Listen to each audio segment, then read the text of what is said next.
I intend to serve as a reflection of that which you already know so that you may gain a greater understanding of yourself. Okay, so we're using the Spiritual Awakening Oracle deck, and it has 52 universal laws.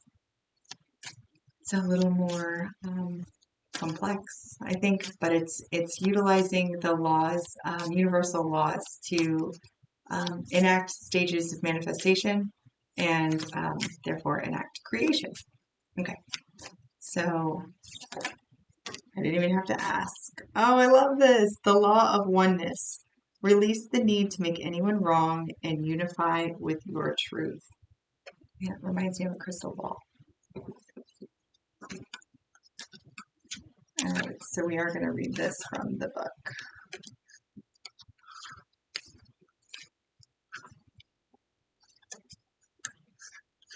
Now, these aren't in alphabetical order, so give me a second.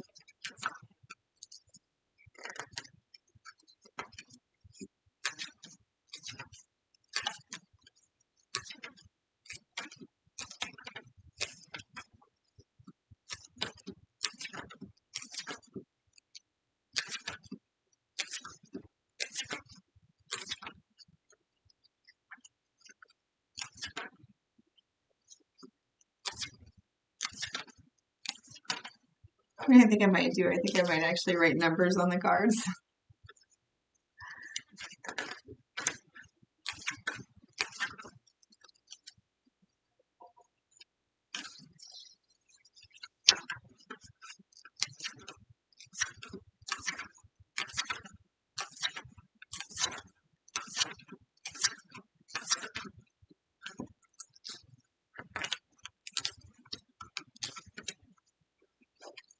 All right, I'm going to pause this and find it.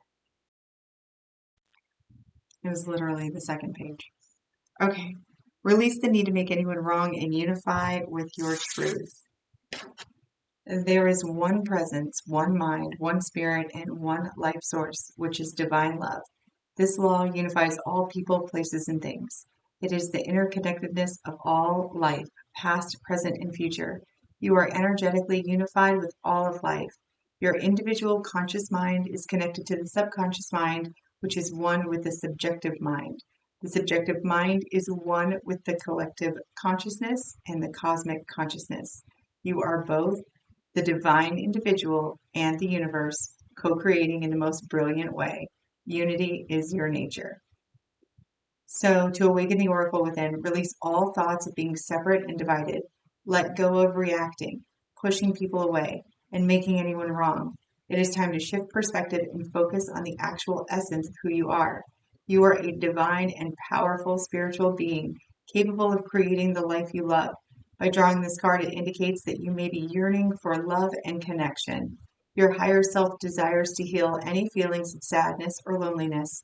The universe is inviting you to practice perceiving everyone as the miracle they are. However, this does not mean that you should remain in dysfunctional situations or relationships that do not serve your highest good. This card is a sign for you to unify your heart and mind. I love that. That very much speaks to me on a personal level in my current experience. Okay, so let's get some information on first the desire for connection. You want to do desire for connection first? Okay. Let's do the thoughts of being separate and divided. Okay, so what is currently happening in the viewer's experience that would lend to thoughts of being separate or divided? Anyone that is being pushed away or anything of that nature? What is going on currently?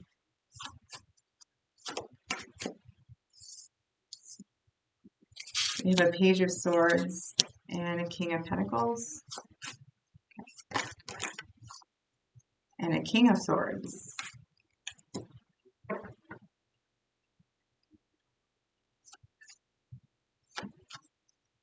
Okay. Make it one more. All right, the Two of Swords and the Wheel of Fortune. Okay, So I think this speaks very much to like the card itself. So when it's asking you to release feelings of division, right? But it's cautioning you at the same time to not remain in anything that is not serving you. I think that with the Page of Swords to the King of Pentacles to the King of Swords, that currently in your reality, you're likely experiencing a situation where you are struggling to find tangible evidence. You hear me talk about tangible evidence a lot because our subjective mind is incredible about needing something, needing the proof. Give me the proof, right? So you're looking for the proof, something solid in order to take action with the King of Swords and remove something in your life that was once considered very stable, very solid, very foundational, with the King of Pentacles sitting right in the middle. And this is a little bit difficult for you to do. Like you're looking for the tangible, your subjective mind is looking for that tangible evidence to support this decision. And it's not a decision that you really want to make, but neither is just waiting to see what happens with the Wheel of Fortune. So you have this Two of Swords here indicating that a decision is, it's time for it to be made. Neither one of the options you're very comfortable with. You don't really want to do either one of them. But right now you're being asked to be discerning and to go ahead and make those decisions. You can always leave it up to the Wheel of Fortune if you'd like, but with the oneness, knowing the law of oneness, you don't have to leave it up to, you know, you don't have to wait for the energy to come back around to you. You don't have to wait for it to manifest where you're forced to make a decision. It's saying that currently it's not in your highest and best good. And because it's not, and you know about the law of oneness, you know that dysfunction and chaos is not something that you have to remain in. Okay. So the yearning for love and compassion. Okay. So what is preventing the viewer from viewing everyone as the divine being that they are? What is challenging the viewer from seeing everyone as the divine being that they are at this time? The Page of Wands, the Queen of Cups,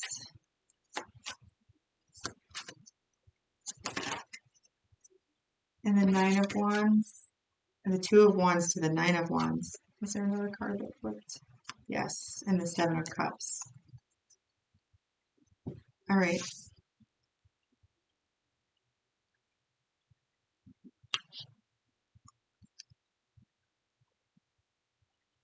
So I feel like you're almost challenging not challenging your intuition. I feel like an energy that is around you, this Page of Wands, is presenting in a way that for you is counterintuitive with the Queen of Cups coming in next to it. It's like there's something conflicting about the presentation and what your intuition is saying that this person is, or this person is like there's something incongruent about their actions and or I'm going to say their intentions. There is an incongruence in their intentions and what your intuition is telling you. And Two of Wands to the Nine of Wands to the Seven of Cups. I think this is someone that you've had multiple interactions with in your experience, and they have not been the most pleasant of interactions, which is likely what this original spread is about. You're like, I really don't want to make this cut out of my life. I'd really just like my person to change, you know? And this is preventing you from seeing them as the divine being, but still retaining spiritual sovereignty in making these decisions.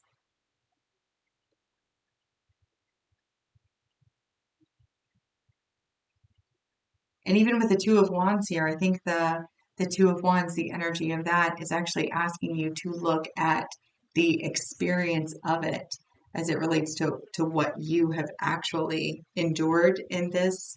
And the Nine of Wands to the Seven of Cups makes me feel very much like, it feels like the energy of being optional in a person's life, not being optional, but having repeated reflections of an individual feeling that reflecting back to you that you are optional in their life.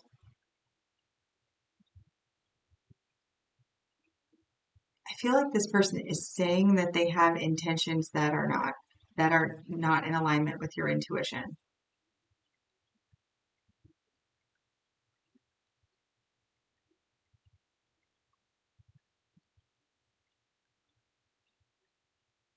Yeah, it feels very much like discord in their intention, the vibration of their intention, and what your intuition is saying. So with that discord, like you're just being asked at this time to remember that they are a divine being having a human experience just like you, but use your subjective mind to review events. There you go. Review the events up until this point. That might give you clarity on whether you're going to leave it up to the universe with the Wheel of Fortune, or you're just going to wait until the wheel turns again, or you're actually going to make this cut for yourself. And let's see.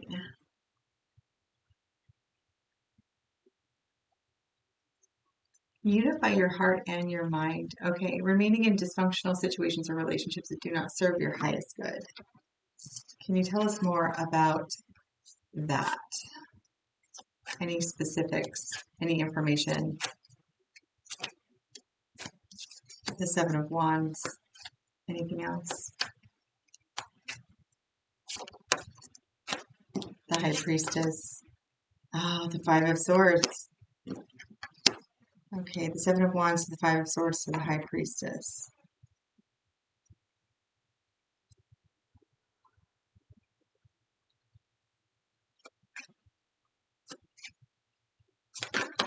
Thank you.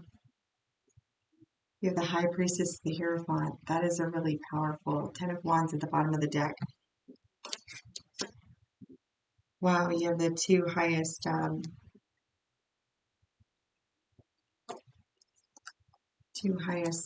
spiritual beings here. Okay, so I believe at this time that the relationship that is currently dysfunctional, as you understand it to be, is one where there's a great deal of I don't, with the High Priestess here though, I wonder if this is kind of more of a warning.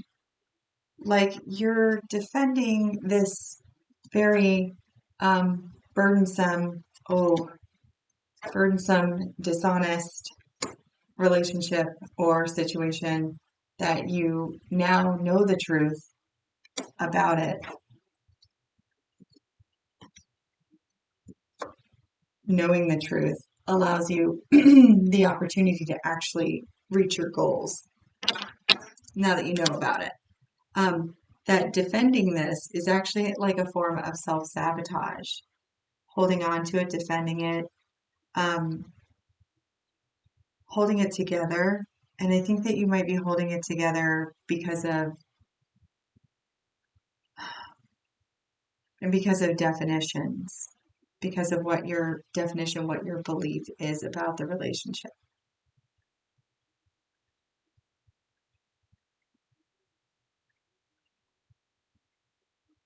I think the most common definition that I run up on this energy, like defending something, it's almost like because you are full of integrity, right? And when you entered into this commitment with this person, whatever that commitment looks like you committed, you spoke your word, you gave your word, you said a vow, whatever that is, like you put your integrity into it. and you're standing up for what that definition is, right? So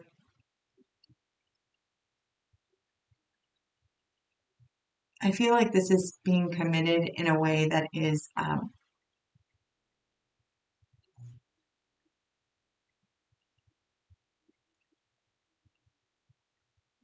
defined. I was going to say defined by ideals.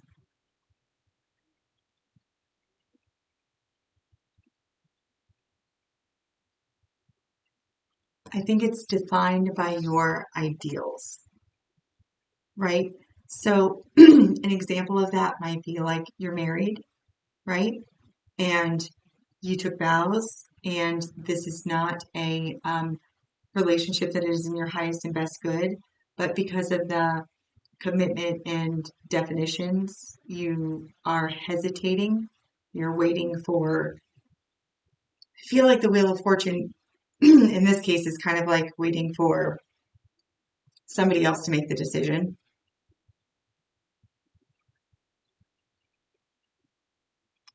And for those of you that's not in a marriage, there was a conversation that took place, some sort of promise that was made, and you're looking at this time to find the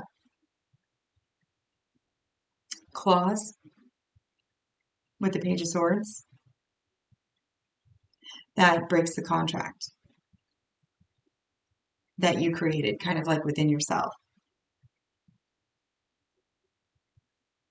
The clause is already in place. The contract was already broken, indicated by the Ten of Wands, the Seven of Swords, the Ace of Swords. It was already broken.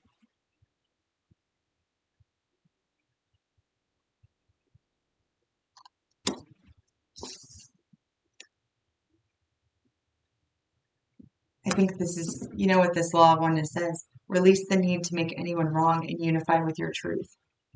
At this time, you don't need to prove to your subjective mind, right, that this happened. You don't need to prove to your subjective mind that this was in the clause. Like, you don't need that additional information in order to listen to your higher self at this time. And with love, detach.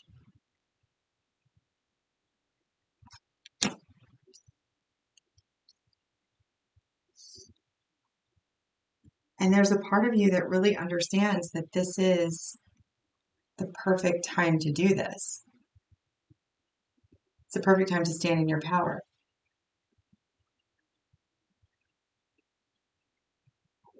It's the perfect time to start manifestation of your highest potential. All right, any closing advice? The Lovers at the bottom of the deck. The Lovers, the Five of Pentacles. The Knight of Cups and the Three of Pentacles and the Knight of Swords. Followed by the Five of Pentacles. I have a feeling that this was a little more tumultuous than the energy is being expressed. Yeah, temperance. Temperance. With the Chariot, it's time. It is time. Five of Swords, Ten of Wands again, different deck, and then Death. Nine of Pentacles coming up after that. Remember, it's not personal. It is an experience. And your person that you're currently collaborating with for this co-creation is you. Simply a reflection. All right. That is all I have for you. Okay. You are unconditionally loved and supported by the universe. My unconditional love to you as well. Until next time, take care of yourself.